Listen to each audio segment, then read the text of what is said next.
5 seconds to go.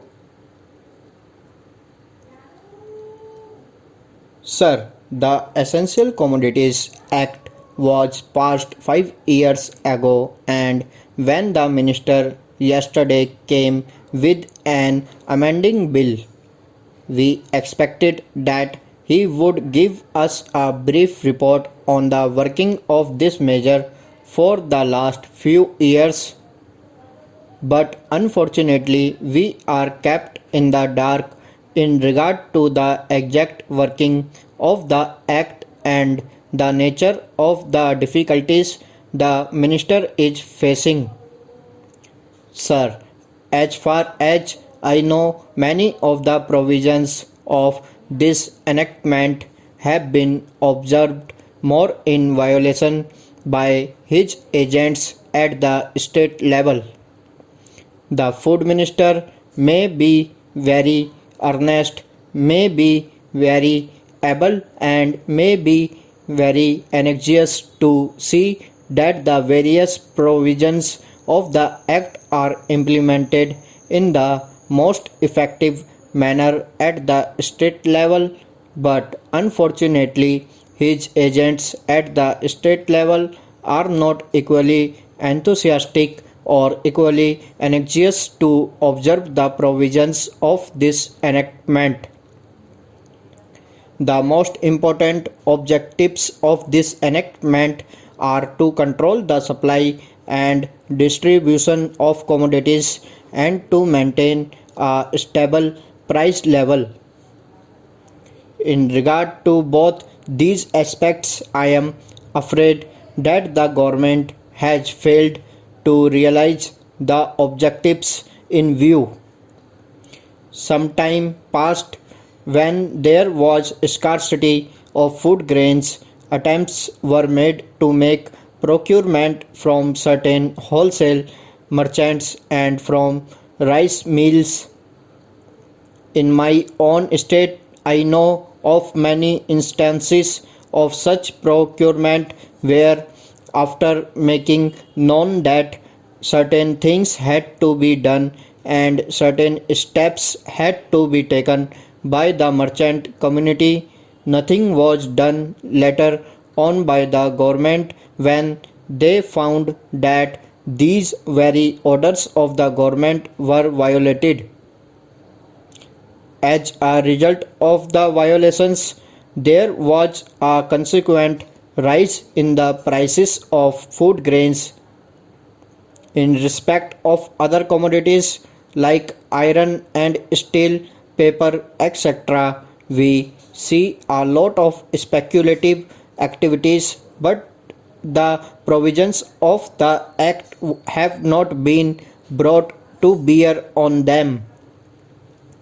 Perhaps no case of prosecution was launched against those people who contravened the various provisions of the Act.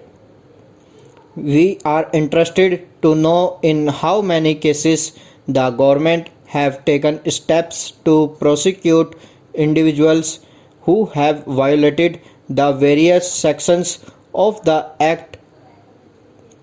The minister said that the powers under the Act were not adequate.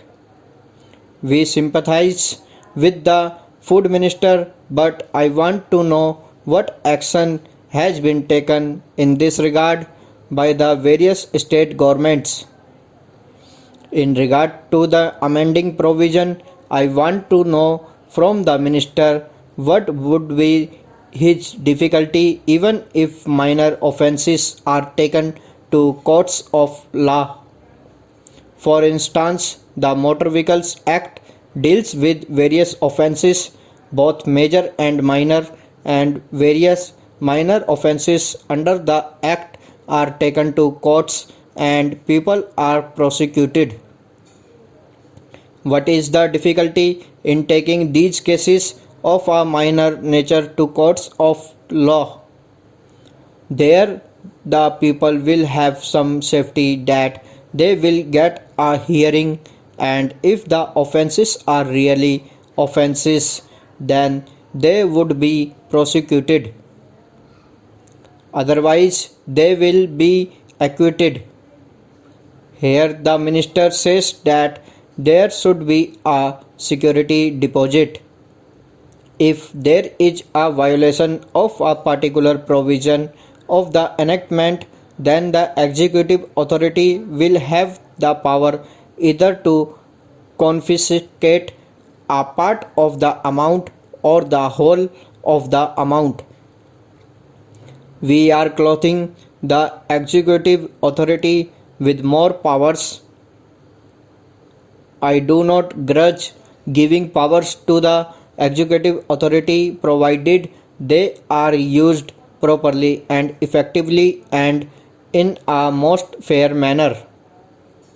But unfortunately, there have been discriminations apart from the ineffectiveness of the various provisions.